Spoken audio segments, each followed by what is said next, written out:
women aren't conditioned to be judged by their opening up, whereas men are very much conditioned because there's a burden of performance that make them who they are, and they've been taught from early on that nobody gives a fuck about your struggle, bro. No dude does, and that you think they do. They're gonna look at you like, oh, you can't be the rock that I really want you to be, even though I don't want to tell you I want you to be that. So I'm going to tell you I want you to open up. But the minute you do, I am looking for a moment maybe where I can doubt you. And I'm not saying that's you. I'm just saying in general, there's a moment that they may be like, oh, I want you to open up. And then when you do, you start to feel weird about, is he as strong and is he the rock that I need when I'm weak or vulnerable, should I say?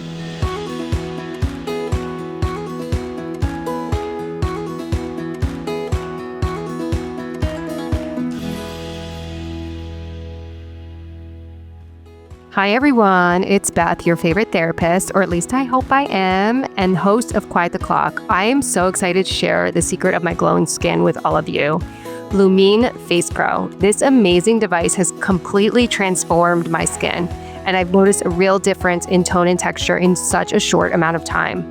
Lumine Face Pro uses advanced microcurrent technology to gently stimulate your facial muscles, promoting collagen production and improving skin elasticity. I mean, amazing.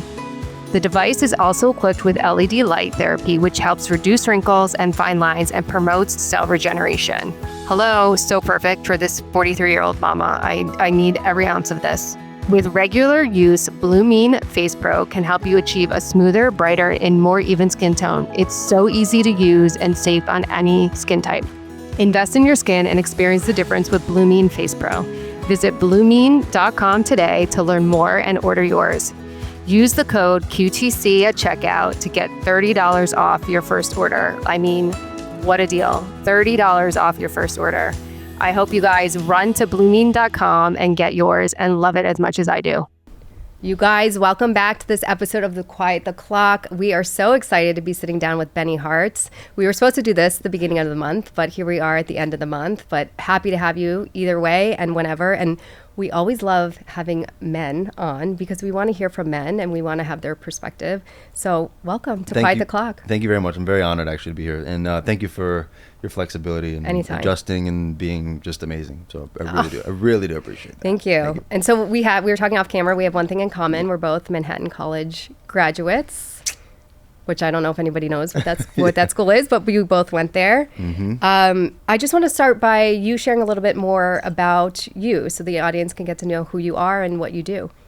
For sure. And so where do I start? I mean, I started off my career as an entrepreneur. I had a startup in my 20s that merged with a media company in 2018. And then I ended up doing some consulting work on like business strategy stuff for individuals and creators and some public figures on the low. But and then I wrote a book called The Zero Mindset, which is more of like a overwhelming, like a high level personal development angle for restarting at a point of zero. And I kind of redefine points of zeros in people's lives. It could be, entering the job force, entering the job market, changing careers, and ending relationships. I call these points of zeros. And sometimes you kind of have to break down the social rules that we've all kind of been taught and absorbed to build again. That is our language here. That's everything we talk about is these societal norms, these societal expectations, timeline pressure. So like that totally, same language, totally. Yeah. And then after that, I kind of decided to really harness the dating niche of personal development because I think it's a huge problem point for a lot of people. And it's one of those things, you know how it goes, right? Whereas like some of the general, we were talking about this before, but some of the general concepts of personal development are hard to really apply directly to specific points of people's lives. And the dating niche was such like, it's just one of those things that people tend to overcomplicate. Whereas some of my content is like a little more, the reason why I think some people resonate with my content in general is because I tend to like overgeneralize, but also like simplify some like high level concepts. And people are like, oh, duh. And I'm like, yeah, like it doesn't have to be as. Well, okay. I have so many questions for you, but that's just prompted a different question and kind of conversation point. But I think as women, we do overcomplicate things and we're more analytical in our thinking, and you speak for men, but I think you guys are a little bit think more, I don't want to say simply. I'm not trying to say that as like a a dig, but I think our minds work so differently, and I think sometimes that creates the complication. For sure, no question. And like I talk to a lot of women too, and I think that the detail is what kind of gets the anxiety to spike, and then all these ideas and storytelling about what it really is, where I think hearing it maybe from a guy, from a male's perspective, is easy to, there's like high level kind of basic framework concepts that make sense to be like, yeah, I mean, if he doesn't reach out in a week, you can make some safe assumptions. You know what I mean? But we do the story making. Of we do the course. meaning making. We do the maybe ignoring of the signs or what someone's showing us or someone's telling us. Totally. But like, especially in the dating world now, right? Whereas like access is everywhere and touch points are everywhere. So all the storytelling is maybe justified in one's head, but there are some kind of like more harder lines, right? When a guy's interested, he typically does X, Y, and Z. If he's not doing that, you could either one say he's in a different framework and not in the place, fine, or two, he doesn't really like you like that, and both equal the same thing. They both mean he's not interested. Whether it's not for the moment or not in you is really irrelevant. Okay, so give me some of the XYZ of what women can identify of a man being interested, because that's one of the question the audience has, is like, how can you gauge level of interest? Yeah, well, I only say there's only two ways to really know, and that's kind of why I like oversimplify it, right? Like, first off, does he take you out consistently? Bare bone minimum. I don't care if he texts you. I don't care if he FaceTimes you. I don't care if he fucking sends you emojis every 2 days and says, "Hey, I miss you." Does he take you out? Period. If he doesn't take you out, there's nothing there. It's caca. Nothing. There's nothing to discuss. It just doesn't matter, right? And that's the part I think is difficult, because a lot of emotion is built up into this person you're starting to get to know, and then they're busy the next week, and then they're busy again the next week, but they do like you, but just not enough, Oh, okay, I've been in a relationship almost 10 years now, but I'm like brought right back to the anxiety of that, of like not knowing if they're going to text, and if they text, what do I text back, and I thought the date went well, and it's so hard. Weird. Yeah, it definitely is, right? And then obviously, like, yes, taking you out, but is action being backed by what is coming out of his mouth? Is he doing some of those things? And then eventually, the second one, which is the big one, is there a realm of commitment? Does he want to enter a relationship with you? Those are the main frame, right? Does he take you out consistently, and does he commit to you? Now, obviously, a very high level, right? Like that's the point of, like, I'm oversimplifying even the detail, but in some sense, unless those two are kind of happening, if you want a relationship, I'm saying it depends on what you want, but if that's what you're looking for, I've only made that assumption right now because that's typically what I hear. Yes. But yeah, if there's a communication that's off, if he doesn't communicate with you every couple hours of the day, is that a problem? And this is gonna typically the stuff I hear. No, but I just think that as long as he's taking you out, and yes, there's a stream of communication, and if you have a problem with the way he communicates, you let him know that you require a little bit more of this to feel more secure. I think that's what gets difficult for women, and that was another topic I wanted to talk to you about, is sort of directness and clarity. We had a former guest on, John Berger. I don't know if you know his work, but he wrote the book Make Your Move, and it was all about women being a little bit more bold, women being a little bit more clear. And I'm curious if you see that in your work as maybe one of the hurdles for women is to be clear, right?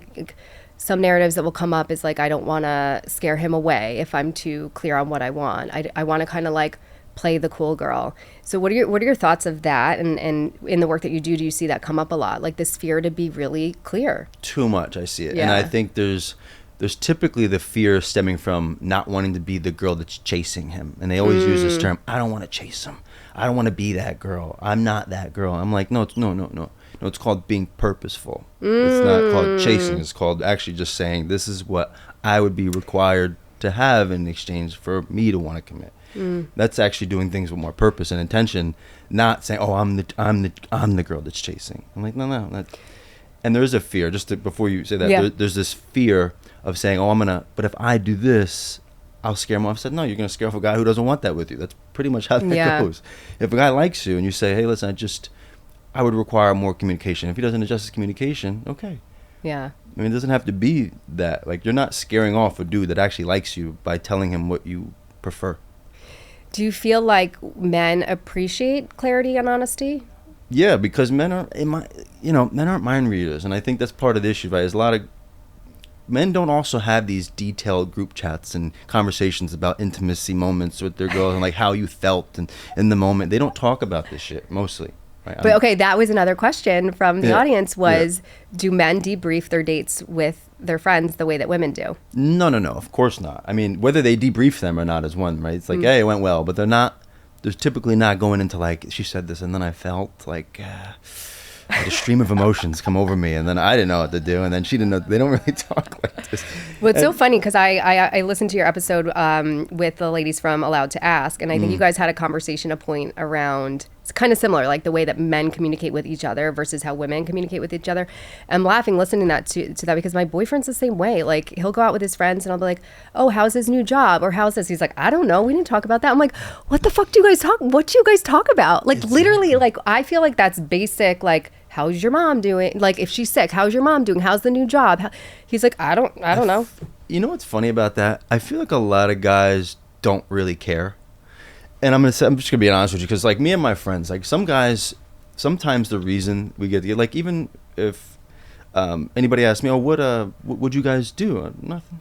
Like we just hung out. Like I go right now. Sometimes I go to a cigar shop and I just hang. We just sit there and we bullshit. But I'm not like, hey, how's your sister doing? I heard this. Like it just doesn't really come up in that way unless like we've had like a detailed conversation. It's much more on a let's just hang out and vibe together. That's part of the reason they maybe like it, because it doesn't feel like an obligation and like turn on. It feels like I could just shut the fuck off and I don't have to do this. So sometimes when, you know, her man comes home or whoever and he's like, what'd you do? He's like, nothing, we just hung out, because they don't think about it in the same way. There's not like a weird social obligation to catch up with somebody else's feelings. No, I'm just laughing because that's my experience with my boyfriend. And even like sometimes I'll ask like a lot of questions and he'll just like laugh. I was like, oh, too many questions. He's like, yeah. Totally. And like I know the feeling. Like I'm like, oh man, like I don't even know how to answer those questions because it's not what I was doing there.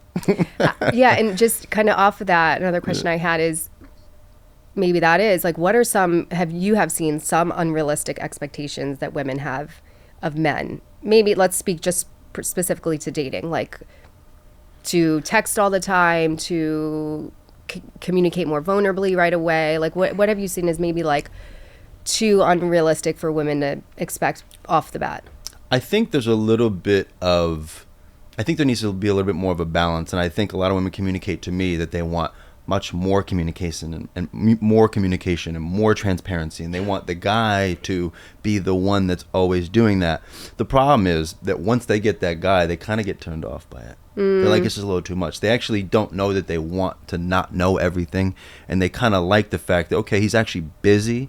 If he's just all over you, it means he's just not busy. Sometimes those traits are kind of unattractive, and maybe they don't know that at the time when they're saying like, I just want him to be communicating with me more and more and more. I think there's a healthy balance of like, yeah, he doesn't need to communicate with you all the time. He needs to take you out. I think there's a lot too, and I don't know if you work a lot with attachment, but like when you're securely attached, I think you can be more comfortable in knowing like, okay, he doesn't have to communicate all the time. I know where we're at and I feel really good with where we're at, versus an anxious attachment that might need like over communication, lots of reassurance, lots of validation. Can I ask you a question, actually? Yes, I love when guests ask me questions. Yeah. Yes. So what do you see more of nowadays when you talk with your clients? Do you see more of secure or more anxiety or more anxious? Anxious, so anxious. And the reason I think, and I'd love to talk to you about this, is I feel like, and even when I was dating before I met my partner, I feel like there is such a lack of course there's a lack of vulnerability, and maybe they go together. There's such a lack of honesty. Like I just wish like, and maybe, I don't know, now I'm like rethinking, maybe I could have been more clear in asking the questions. So I don't want to dump all the responsibility on men. But when I was dating, I was like, just tell me you don't like me. Just tell me you're not interested. Don't like kind of like breadcrumb or like string me along and give me like bits and pieces. But now that I'm saying that out loud, I'm realizing like I have a role in that too. But to answer your question, I definitely see more anxiously attached women. A lot of the women that I work with, and like the large majority of this audience, is women in their 30s, mid 30s, feeling the pressure of time, feeling the biological clock ticking. So I think dating with that pressure creates the anxious like presentation. And I could totally sympathize with that. And I think, no, that's basically a lot of women I speak to about that too. And just going back to your point earlier, which I think was just tell me you're not interested, right?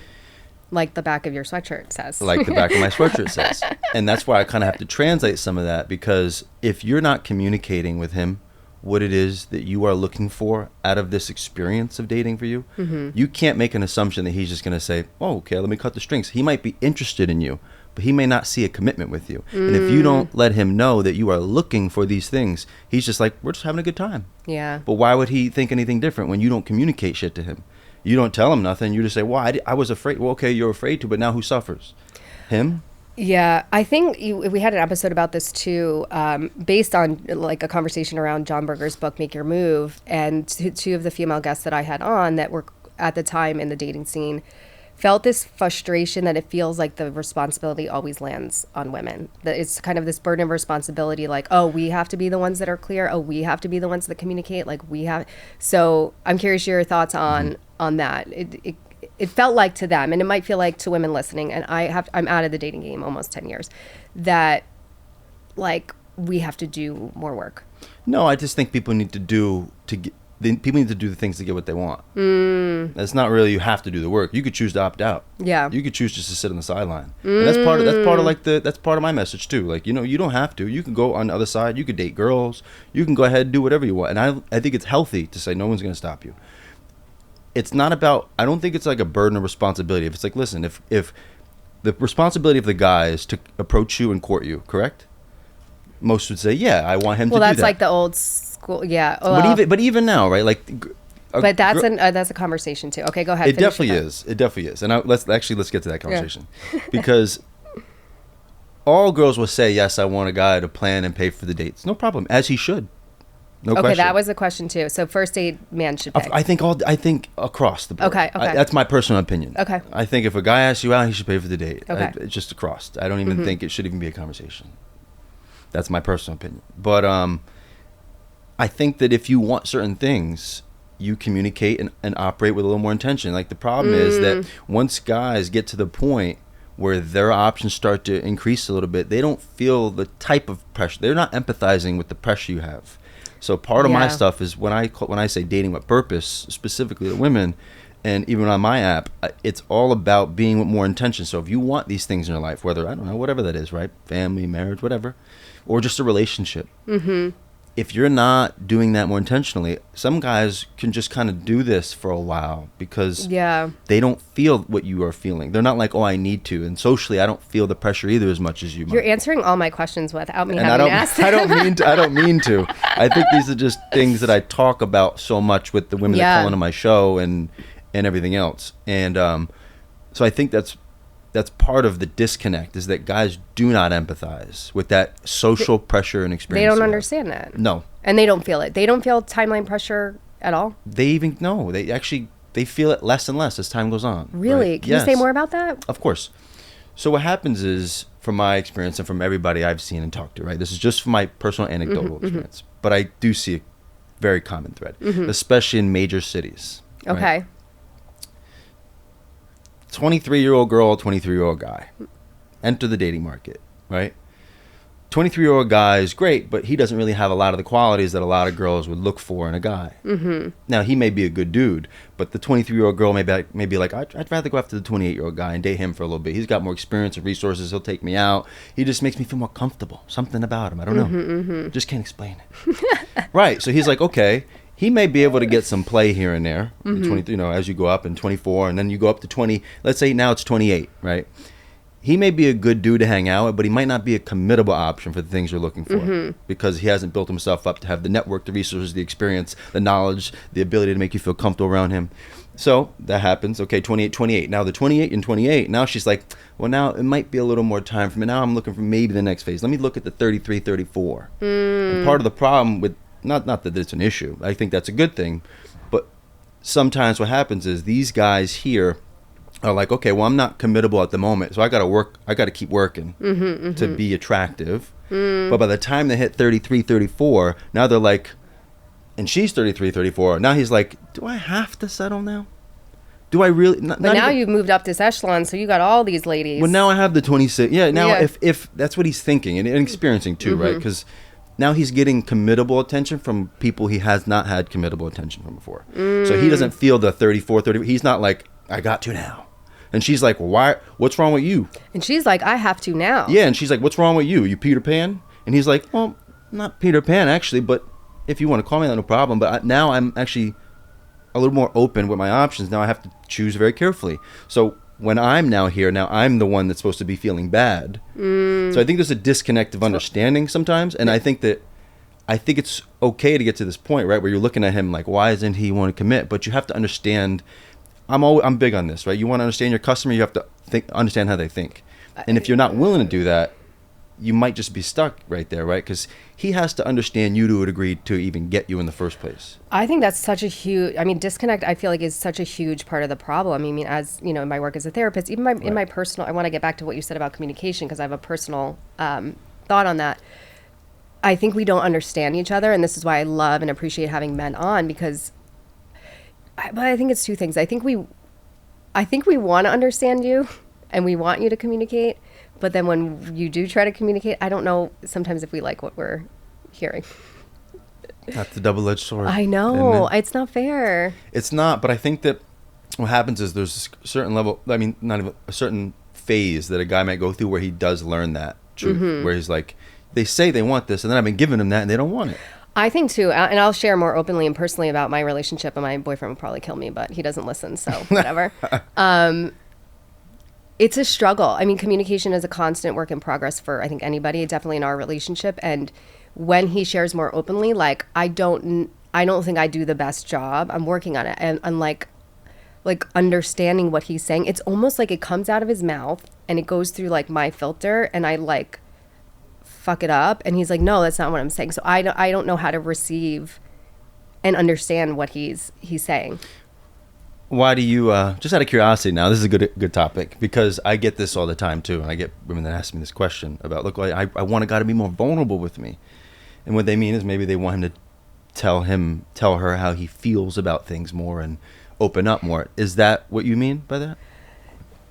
Yeah.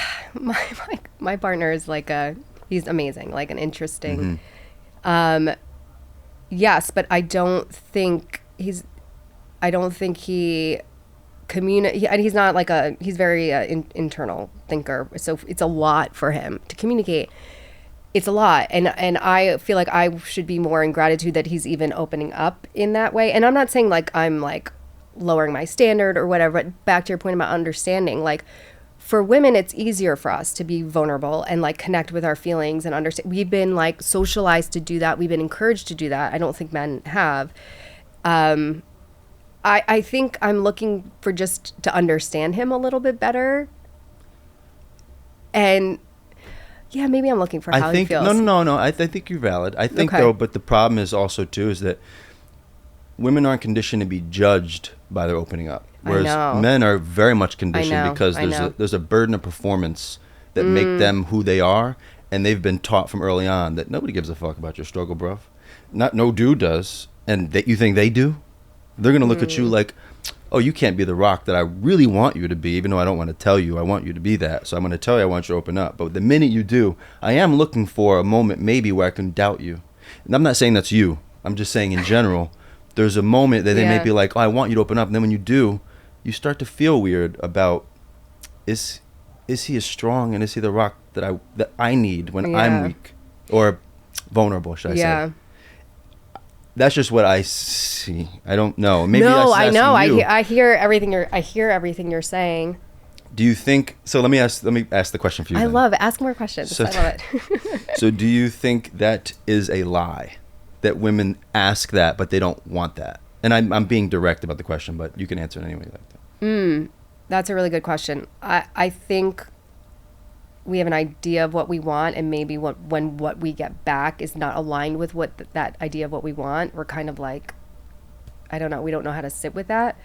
I think there's a lot of things that we say that I think there's a lot of things that we say that we want that we're not really clear as our own desire, right? And if we're talking about kind of the overarching idea of this podcast is like these societal pressures and timelines of like, we should want marriage, we should want children, we should want this. And so I think it's every individual's job to get really clear on what we actually want.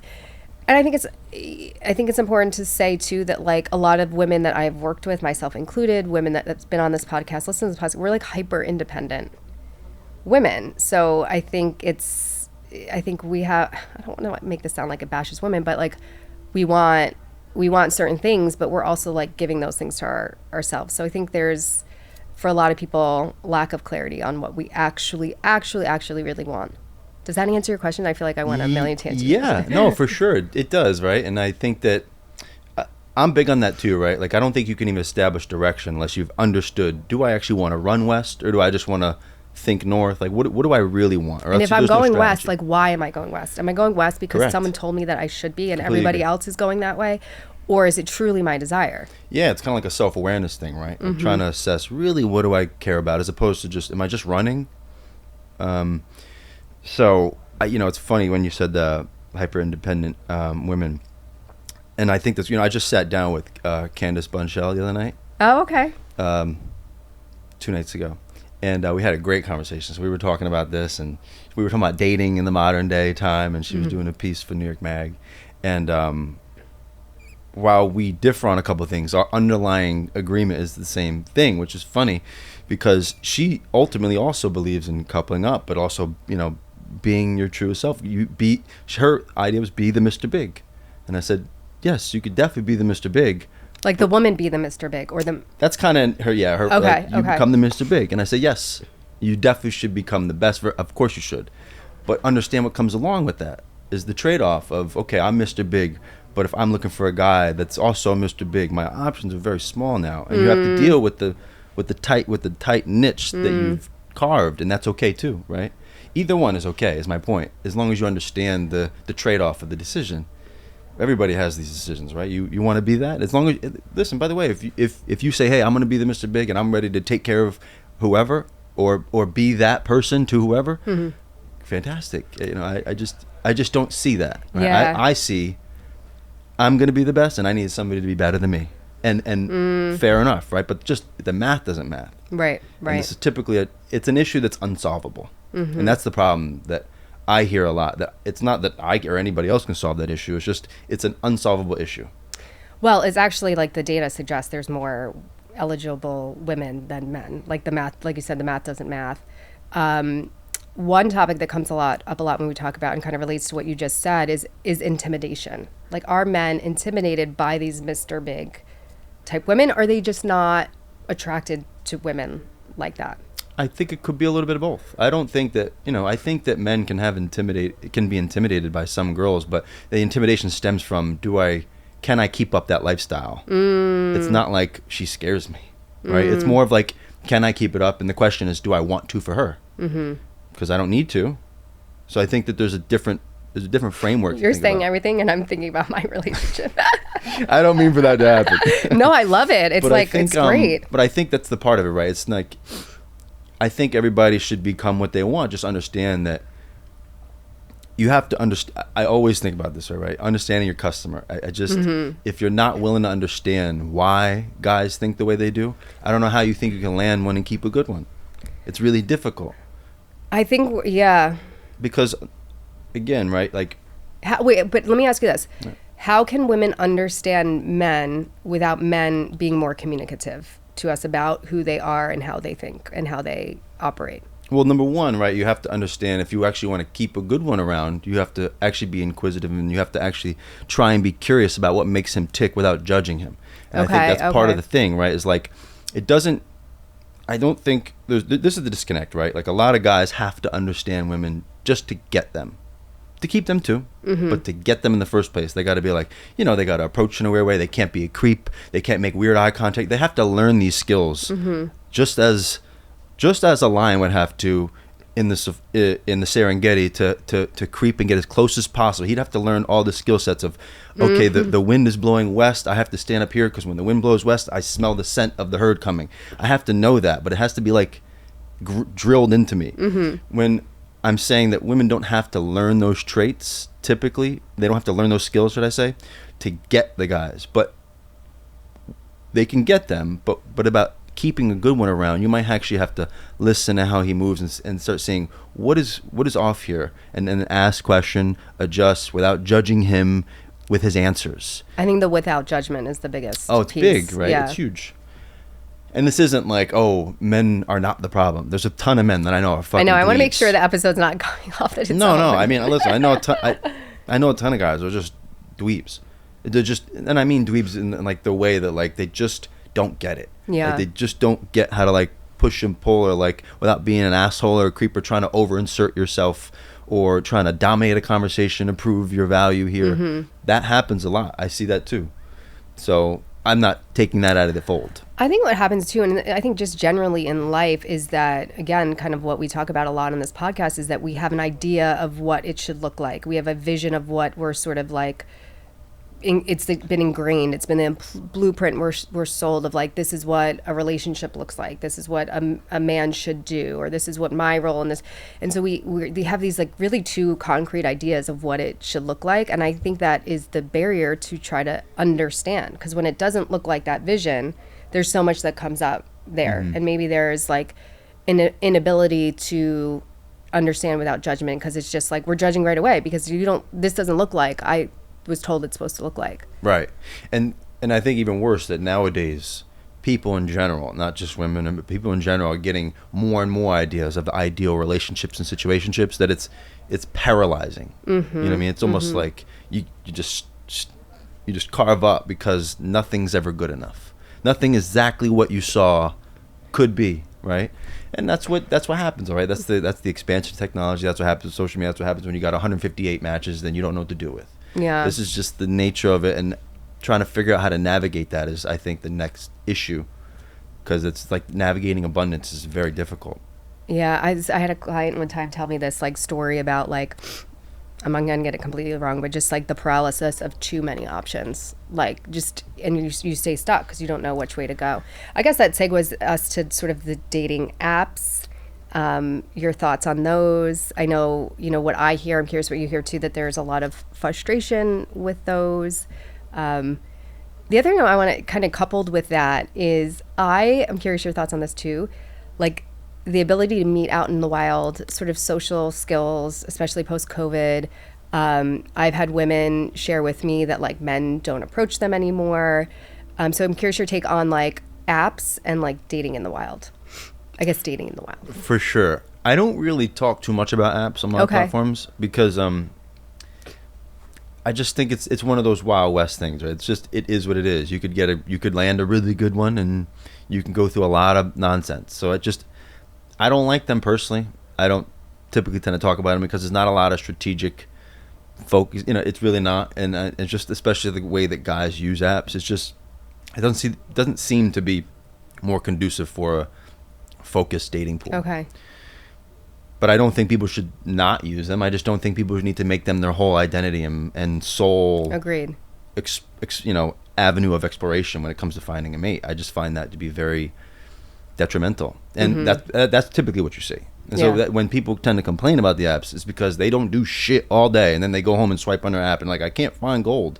What are you talking about? I would always tell my clients, pre-COVID, but now too, it's like I severely think the art of flirting is like dead. I just think it's so dead. It's so dead. And I have to say, I was very good at it.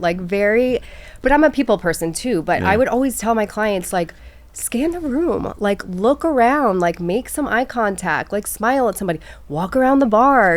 And I think what I see happening is they just cluster together and just don't move and don't do anything inviting. But I was thinking about this the other night. I think it's like the art. First of all, flirting can be really fun. And I just think it's dead. I just think maybe people don't know how to do it anymore. They definitely don't know how to do it. They've kind of lost those social skills along the way because they've just gotten very comfortable not having to do that, right? Like you don't practice those skills, and it becomes more, you become more and more fearful of doing them from the idea of rejection or what it could do to your ego or how it can affect you later on. You just don't need to do them anymore. Why would you need to do them? I can go on my app, right? Anybody goes on the app now or goes on Instagram or whatever, and they got fucking this. Yeah. I think it's terrible, but the point, right? The point is, how do you get out of that kind of abundance framework online that is not real options per se. There might be some, but all of my content is specifically around meeting out in the wild. So that's all my content. Okay, so tell us some of your advice for women when they're out. Well, yeah, listen, and also too, like, just to be clear, like, I always tell men to approach what they want. Like, I'm never like, oh, don't approach or wait to get approached. I never tell women to approach men ever. I've never once said it. And part of the reason is not because that they wouldn't like it. Of course, guys would like it, no problem. But you just don't know how much he really likes you when you approach him, because he'll take the steak if you give it to him, even if he don't really like you like that. Is that all the time? No, of course not. But I'm saying a majority of the time, I'm just saying that which women are not approaching men anyway, let's just be very honest. But my point is, if you want to get approached, you have to understand that there's like high level frame. I have this thing called PES, proximity, eye contact, smile. Basic. Yeah, shit. smile. Proximity, eye contact, smile. Right. Get around somewhere around him, near him. Number one, basic, fundamental. Get it in his proximity, somewhere around this dude. Have a little bit of eye contact. Catch each other's eye. Give a little smile. Yes. That's it. Yes. It doesn't have to be this crazy complex scenario where you have to do all the sway and all this. Just give him a reason. Because nowadays, there's a variety of reasons men are not approaching. Sure, Yes, some of yes, that could yes. be fear of rejection, for sure. I always tell them, who cares? Do something about it, right? Or two, it could also be, you have to understand, see, this kind of goes back to understanding the customer. You have to understand, when he scrolls his platforms, what do you think he sees? Good stuff being talked about men or bad stuff? I'm going to argue he sees a shit ton of bad shit around. Yeah. This guy was creepy. Put up this dude's Hinge profile. This guy was in it. Why would he do this? F men, F this. So he's not thinking, oh, this is a great thing. Maybe let me go up to her, and if it fails, I'm not going to have a fear of her blasting me up on somewhere on social or something. So why would he even do that? Why would I even risk doing that? My point is this, right? If you actually want to get approached, you have to do things to enhance and increase the chances of you getting approached. That means making eye contact and giving a little bit of smile, getting around him, pulling the hair back, open up the neck a little bit, put the chin down a little bit. Little things. Doesn't have to be overly dramatic, but just you have to send some kind of cues to the guys that you want. I've always said that women choose men, and they don't like to hear that because they don't want an obligation of having to do so. They just want to be able to walk down, and Mr. Right, Mr. Big comes up to them and says, hey, can I get your number? And it doesn't work that way. And if they do, it's mostly not really the guys they want. So that's why I say you got to choose your guys. Okay, two like questions coming into my head at once. The first being, we had a previous guest on saying that men can miss the cues. So let's say the woman's out in the wild and she's pulling the hair back and she's doing the proximity and the smile. Do you think that some men, maybe you said some are kind of like dweebs, but like missing the cues that the woman is interested? Oh, for sure. Like, don't get me wrong. Listen, if she's actually sending the cues and he's missing them, he's an idiot. Or he's not interested, right? It's one of the two. Right. Either he's missing them or he really doesn't want to do anything about it. And that's okay, right? That's just a part of the game. And I just feel like we fear the little things. Like, you know, a lot of people, and I'm going to say women in this specific case because I talk to a lot of them, will say stuff like that. They'll be like, oh, he just missed the cues, just to avoid the fact that they don't have to do shit now moving forward because the men don't pick up on them anymore. So because my two experiences of men didn't pick up on my cue, men are just idiots and they're not getting it. And I'm like, yeah, that's true. Okay, how about that? Let me just leave you with that. Okay, stay right there. Good. Now what? Now what? Now what? And that's just such a simple solution. Now what you gonna do? Yeah. You want to keep that narrative? You can, or you know what I mean? Like I think it's important for people to understand. Like, yes, nobody's gonna stop you from making any decision you want to make. And that is a very freeing place to be, in my opinion, because then nobody's gonna care about your outcome either. You still have to go home and do what you want to do alone, and nobody's gonna stop you. Nobody's gonna stop you from sending that troll comment. No one's gonna stop you from hitting the group chat. No one's gonna stop you from doing anything you want to do. Just know that, and I think that's very freeing. Yeah. Just like guys too, right? Nobody's gonna stop you from not doing shit, man. You don't wanna go up to her and grab and have some balls and go up to her and talk to her. Then don't. But I think that's what we're talking about is being so deeply connected to what you actually want and then doing something about it. Like you said earlier, not sitting on the sidelines. So if you have a few things that don't work out or a handful of things that don't work out, but you're still connected to, I still want this. Right. So I'll continue to go out there and date with intention and with purpose. Totally. And listen, I think it's easy to disguise it as not wanting it just because of the way that social media's fabric has talked about relationships that are like naturally divisive. And it feels as if you got like a full team here behind you. It feels like you guys are all going through the same thing. The problem, what I see, is that that's not true at all. And they all couple and they're there when they're all experiencing hard times. But the minute one wins, they're out. Trust me, they're out. They're no longer in your hideous nonsense. They're done. They're leaving you too. That's so interesting you said that. We had a previous guest on to talk about sort of the harmfulness of some messaging on social media of like, not romanticizing, but like perpetuating the like hyper independence on social media and like all the great things to be doing of like, oh, I'm not married and I'm single but I'm traveling all the world. And maybe that, but again, if that's truly what they desire, fine, go off and do it. But his take on that is like it's perpetuating some like harmfulness and that like it's not people's truest desire, or it's like glamorizing being single and being disconnected. His feeling is that our human desire is to be connected and to be in relationship. Yes, I would agree with that. Right, like I see that too much too. I think everybody sees that, like this hyper independence, whereas like how have we evolved to be hyperly independent? Like, you know, well, we can go on about that. We can go on about how it's a trauma response. We could go on about that. Right, and I'm sure you could add a lot to that, right? And then what do you see on social that you feel is hurting or harmful to the dating / world? You know, so as my work as a therapist, the way I work is person-centered. So I'm a true believer of, you know, your journey is your own, your path is your own, as long as it's authentic to you and your values and your truest desires. So if someone is out there posting that they're happily single, they're childless by choice, and that's true to them, I think that's great. I think that if you're not really clear on what you want and you see that can be confusing and conflicting input. So, and that's like anything with like timeline pressure, societal pressure. You're more easily influenced by other things you're seeing, hearing, if you're not totally grounded in like, no, this is what I want. I don't care that she's 35 off traveling and living her life. Like, I want partnership and I want family. I don't care that this woman has 3 kids. I don't want any kids. Like, so it's only harmful if you're consuming it in a way that is swaying you because you're not deeply grounded in what you actually want. Do you see that happening more often with women or men or whoever you? Yeah, a lot of the work I do with my clients and my female clients is getting really clear. Like, I'll ask clients, I do a lot of values work. I'll ask clients, like, tell me your values. And, like, they don't know. It'll be the extras to come back with, like, your 5, like, core values. And they'll have to, like, go home and Google what that is. So I think I see that as kind of the biggest problem, that being, like, the first, like, priority in the work is to get really clear. And listen, it's valid. It's fair. We're like influenced constantly. We're influenced generationally. We're influenced by our family systems. We're influenced by the environment we grow up in. So, and you know, maybe it's getting better now, but when I grew up, you were not encouraged to be like, well, what do you want? Well, what do you like? What do you believe in? It's like it's just input. And then you get into adulthood where you can sort of start thinking for yourself and you're like, well, I don't even know how to do that. So that's how I see it be harmful. Makes sense. Do you find them being overly concerned about what their group would think or friends, or is that like a thing? Totally. I mean, comparison is so huge. I think the beautiful thing about 30s for women is that you start to get more clear on what you want. And I think you do care less about what people think.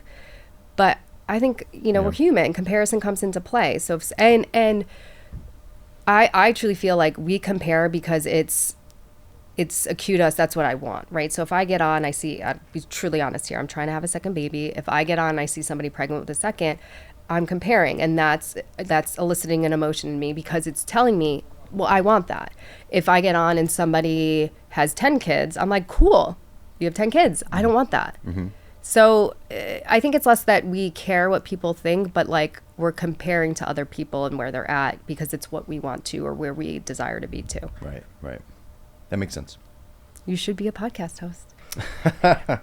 Okay, we have a handful of minutes left. I want to make sure because we had audience ask questions. So we answered who pays for first date. We did. After a date, who texts first and why? Which date? Like a first date? Oh, yeah, first. Let's just say first date. We're gonna just say they didn't dates specify. They didn't specify. Okay, let's say after first date. Well, they're not gonna like this answer. Give it anyway. We want honesty. The answer is, you should text. The woman should text saying, "Thank you. I had a lovely evening." Okay, I want to tell you this. Okay, go ahead. Keep going. Let me. No, go ahead. I think this was season 1. We had Lindsay Metzler on from We Met at Acme, and we had it was season 1 because we were very new to this, and Sid's going to remember this. But we posted this clip where she said, you don't have to text after the first date and say thank you. And that went up and it went crazy. And people were saying all these bad things. And I'm like panicked. I'm like, Sid, take it down, take it down, take it down. But people had strong opinions about that. I agree with you. Her take was, you already said thank you on the date. Assuming you already said thank you on the date, you didn't need the thank you text. But I like the thank you text. Here's the thing, right? And by the way, you don't need to do it. I think what's important, though, is to understand the male mind a little bit here. If a guy likes you, and because you're both vetting each other, first date, right? Yeah. You're trying to understand. I would tell you what is a distinguisher for a lot of women is the ability to say, thank you, I really appreciate that. That doesn't happen as much. And when it does happen, something ticks in his mind when, wow, she's a good girl. Okay, let me tell you this story. So when I first met my partner, this is really funny and very relevant to what we just said. When I first met my partner, we met up, I met him out, and then I stayed for like a drink, maybe not even. And so he goes to walk me to my car, and I'm like, no, I'm good, I'm fine. The hyper independent woman. And he was like, done. He's like, I'm trying to be nice, I'm trying to walk you to the car.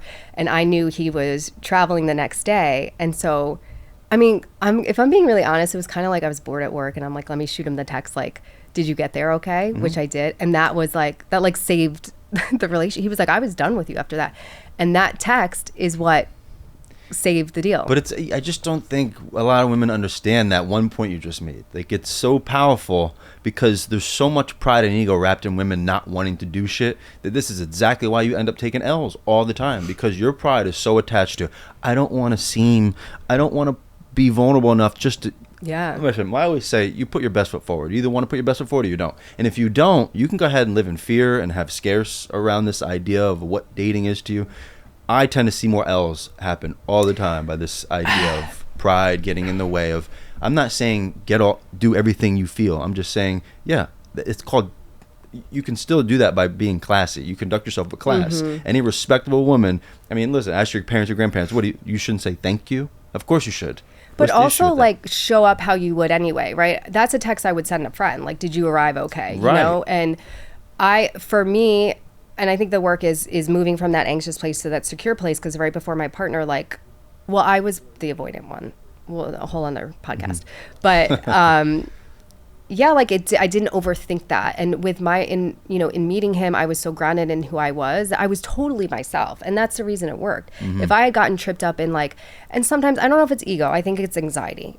Like it's maybe sometimes it's ego, but it's that, and I had that anxiety before. Should I text this? Should I not text? I didn't overthink anything with him. I shot him the text. I was completely myself. And I think when you can show up authentically, it's going to work for you better than kind of being in this anxiety or ego Very place. fair. I definitely agree with that. I just think it's I've just seen it very hard for people to get to that place where they feel comfortable enough in themselves to be able to do something like that and be okay with whatever happens next. A lot of people are not. I just don't see that. I think what's really hard, especially for women in this age range, is there is a lot of pressure. But I have personally experienced, like, when you take the pressure off is when everything happens. I mean, it happened when I met Rob. It happened when I had my son. But it's also hard to do that, is to take the pressure off. And when we're in that place of pressure, it kind of like, it guides our behavior a little bit too much. Totally. Yeah. I could definitely see that. Well, any parting words? Oh my God, it's been I could talk to you for hours. I'm going to have you come back. I would love to come back. Yeah, this is great. It's fantastic. No, my parting words, I always, if I have any parting words, I would say that love wins. And I just think people forget that love wins. In general, right? At some point, you're going to have to submit to love. In whatever capacity it is for you. There's so much fear around what not to do and stepping on that you just kind of just give up for a moment. Yeah. And I think I love how, sort of what you were saying in the beginning of like simplifying stuff. I love to break it down of like connection. Like maybe it's not going to be your person or vice versa. She's not, but like be curious, like connect, and it could still be a good experience. Totally. Yeah. A lot, like you were just saying, just to finish the point, a lot of people become so obsessed with what it's supposed to be that is not even an option anymore. It's like, he was just a good person. It's like, no, he wasn't my person. I can't do this anymore. Yeah. It's like, okay. A lot of pressure is attached. Oh my God, I could seriously talk to you forever. I definitely have to have you back. Tell everybody where they can find you. Beanie Inc.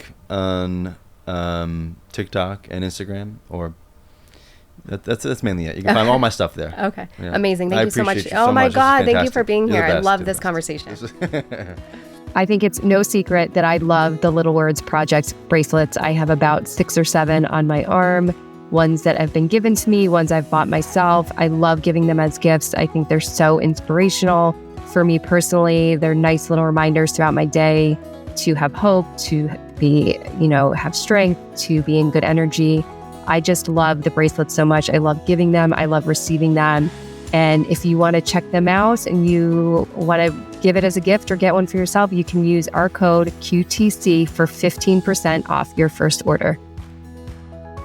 Hey guys, I'm Beth. Thank you so much for tuning in to Quiet the Clock. If you want to hear more episodes and learn more about how to dismantle societal timelines, live life on your own terms, live life fully and authentically, subscribe to our channel on YouTube, and you can also follow us on Instagram and TikTok at Quiet the Clock Pod.